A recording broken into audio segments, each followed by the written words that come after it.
En momentos en que la impotencia, el miedo y la desesperación del mundo contemplan como muchos connacionales y ciudadanos de todo el orbe son deportados de forma inhumana hacia sus países de origen, ya que fueron calificados con el estigma de hombres malvados, impuesto injustamente desde el índice y el razonamiento colérico de un hombre vacío, ególatra, que sin miramientos busca y señala culpables en todas partes, habiendo sido él mismo encontrado culpable por la justicia del país que gobierna ahora, y donde supuestamente nadie, absolutamente nadie, está por encima de la ley.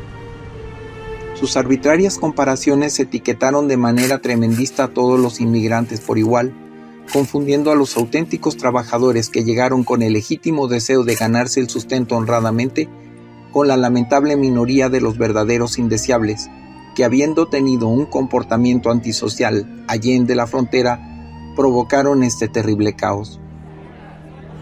El mismo que desembocó en una cacería de brujas y que hoy está generando confusión e inestabilidad en la convivencia pacífica del mundo.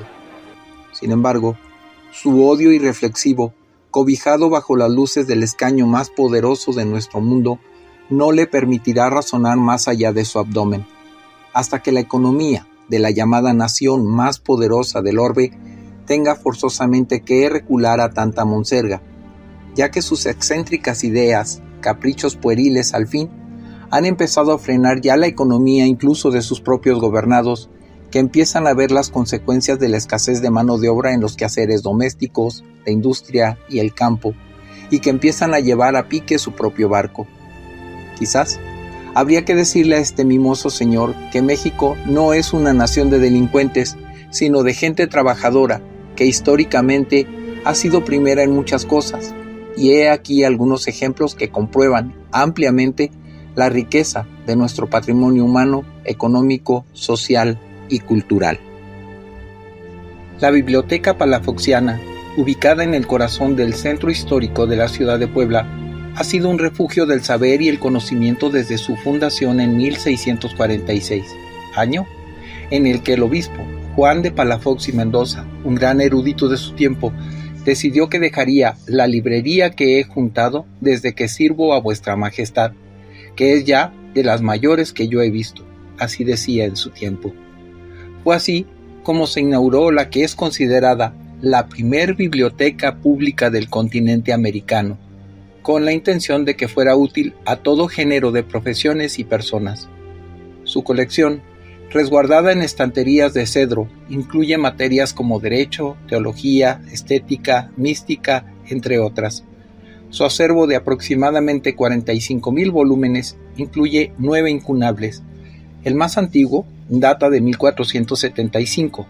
Además, hay más de 5,000 manuscritos y más de 1,000 grabados. Se destacan sus ejemplares de La Ciudad de Dios de 1475 de San Agustín, La Crónica de Nuremberg de 1493 de Anton Korenberg, De Humani Corporis Fabrica de 1543 de Andreas Vesalio, y también se conserva un retablo con la imagen de la Virgen de Trapani. El primer hospital del continente americano fue el Hospital de la Pura y Limpia Concepción, actualmente conocido como Hospital de Jesús, el cual fue fundado por Hernán Cortés en 1523 a 1525 y aún continúa activo en la actualidad.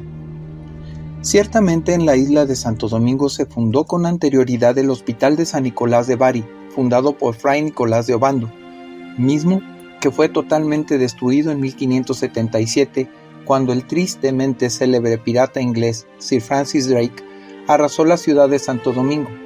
Drake fue nombrado par del reino por Isabel de Inglaterra como premio a sus infames fechorías. Pero en tierra firme continental, el primer hospital fue el fundado por Hernán Cortés en las fechas señaladas ya. Fray Francisco de Pareja, contemporáneo de Fray Bartolomé de Olmedo, afirma que se inició la construcción en 1522, apenas un año después de la caída de Tenochtitlan, el 13 de agosto de 1521, y que la traza de García Bravo precisó el terreno que debería ocupar el hospital. En Norteamérica, los misioneros franceses fundaron el Hotel Dieu en Quebec, en Canadá, en 1639, y en Filadelfia se fundó el Hospital de Pensilvania, pero no fue sino hasta 1751. En México, en 1663, una enferma agradecida y muy rica, Petronila Jerónima, donó al Hospital de la Pura y Limpia Concepción una imagen de Jesús de Nazareno y comenzó a llamársele el Hospital de Jesús Nazareno.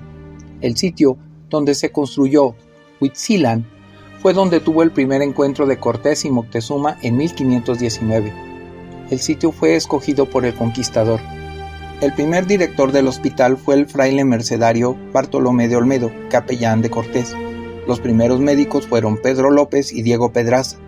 El hospital ha sido testigo de notables acontecimientos de la medicina nacional. Juan Correa, cirujano de la Inquisición, hizo la primera autopsia oficial frente al protomedicato y a la facultad universitaria. Ahí mismo se fundó la primera Regia Academia Práctica de Medicina en 1719. El virrey Marqués de Valero ordenó que previamente al examen profesional debían constar 2 años de práctica en el Hospital de Jesús. Esta disposición fue hecha 19 años antes de que el primer internado europeo en Montpellier fuera instituido. Fueron médicos del hospital notables figuras: Brizuela Díaz, José María Bertis, Manuel Carmona y Valle, Tomás Noriega, Julián Villarreal, Gonzalo Castañeda, Gustavo Vaz Prada y otros. Nada más para notar y para dejar un pequeño dato, hace 40 años, en marzo de 1956, se realizó ahí mismo la primera operación en México y en América Latina a corazón abierto con hipotermia por el doctor Raúl Vaz. En la capilla del hospital reposan los restos de Hernán Cortés, su fundador. Es un gran orgullo de México que el hospital más antiguo del continente americano aún continúe funcionando. Fundada en 1539 en la sucursal mexicana de la imprenta de Juan Kronberger en la ciudad de Tenochtitlan, esta idea surge de la mente de Fray Juan de Zumárraga, ya que a su arribo a la Nueva España en el año de 1528 se da cuenta de la necesidad de un taller tipográfico en el Nuevo Mundo, pues todos los libros, en su mayoría destinados para la evangelización, eran importados desde Europa y esto traía mayores costes, además de atrasos en el desarrollo intelectual y espiritual de la colonia. Para 1539, Zumárraga llega a un acuerdo con Juan Kronberger y el virrey Antonio de Mendoza para establecer una imprenta en México. Para esta tarea, recluta al italiano Juan Pablos, quien ya trabajaba para él en su taller ubicado en la ciudad de Sevilla, en España, convirtiéndose en el primer impresor de la Nueva España y, claramente, de América. Los primeros libros impresos por Juan Pablos en nuestro país fueron La breve y compendiosa doctrina cristiana en lengua mexicana y castellana y La escala espiritual para llegar al cielo de San Juan Climaco, traducido por el fray Juan de Estrada. La carencia fue una terrible acompañante en la imprenta mexicana en sus inicios, pues su dependencia a la casa sevillana la mantuvo limitada por mucho tiempo. Así, en 1547, Juan Pablos presentó sus quejas ante los Kronberger a raíz de las escasas ganancias. Juan Kronberger muere en septiembre de 1540, un año después de la fundación de su sucursal americana, y fue la viuda de Kronberger, Brígida Maldonado, quien tomó la decisión de traspasar el taller a Juan Pablos. Esta acción marcó el inicio de un nuevo impulso en la imprenta mexicana. Juan Pablos contrató a Antonio de Espinosa, fundidor de tipos y cortador de grabados o punzones. Con esta acción y pidiendo capital prestado, inició un proceso de modernización en la empresa en cuanto al material tipográfico.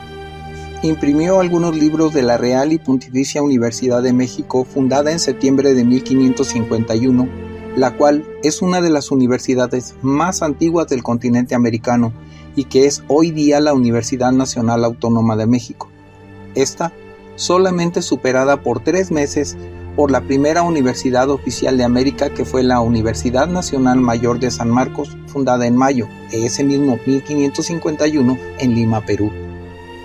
Para 1558, a Juan Pablo le fueron retirados los derechos que le permitían ser el único impresor y comenzaron a establecerse nuevas imprentas.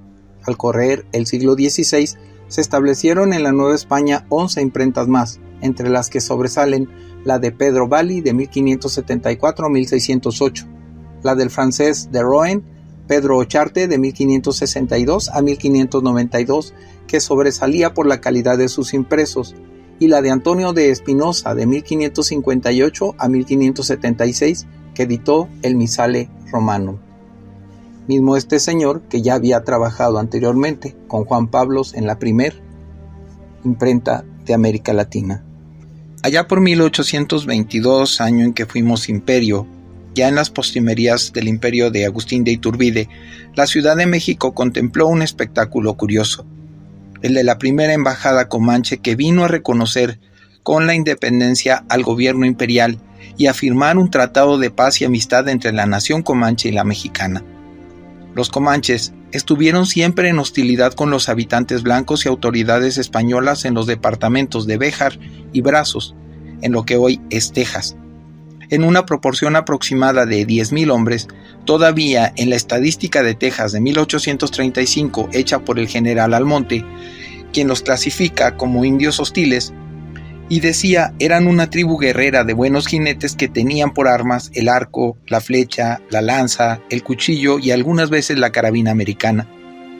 Estos famosos cazadores de bisontes, temibles y bárbaros, no solo reconocieron al imperio, sino que su jefe, Huaonique, al saber que los generales Bravo y Guerrero salieron de la capital en franca rebeldía contra Iturbide, pidió nueva audiencia al emperador para ofrecerle que en toda la luna de marzo pondría en raya divisoria 4,000 hombres armados mandados por él y por su compañero Barbaquistá, así como la persona que enviase a Agustín de Iturbide. Este ofrecimiento fue hecho por escrito con fecha 10 de enero de 1823. Este tratado con la nación comanche se firmó siendo secretario de Relaciones el doctor en teología don José Manuel de Herrera, pero aparece firmado por el representante del imperio don Juan Francisco de Ascazate, a quien se le acababa de nombrar enviado extraordinario en Londres. Y esto se menciona porque es curioso cómo las tribus norteamericanas lograron pactar con el gobierno mexicano, no así con nuestros vecinos del norte, quienes en 1786, cuando Estados Unidos ya era una nación independiente, pero ni siquiera había aprobado su constitución, crearon la primera reserva india, la cual fue el principio de una serie de guerras, matanzas, mentiras, traiciones y promesas incumplidas, que solo fue a peor con la expansión del país hacia el oeste. Por si esto fuese poco, existe el lamentable episodio del Sendero de las Lágrimas, en inglés, el Trail of Tears, que fue una serie de desplazamientos forzados de aproximadamente 60,000 indígenas de las denominadas 5 tribus civilizadas entre 1830 y 1850 por parte del gobierno norteamericano. Esta limpieza étnica, que formaba parte de la expulsión de los nativos, fue gradual y se produjo durante un periodo de casi 2 décadas. Los miembros de las naciones Cherokee, Muskogee, Seminola, Chickasaw y Choctaw, además de los miles de esclavos negros de 5 tribus, fueron expulsados por la fuerza desde sus tierras ancestrales en el sureste de Estados Unidos a zonas al oeste del río Mississippi, que habían sido designadas territorio indio por el gobierno de los Estados Unidos.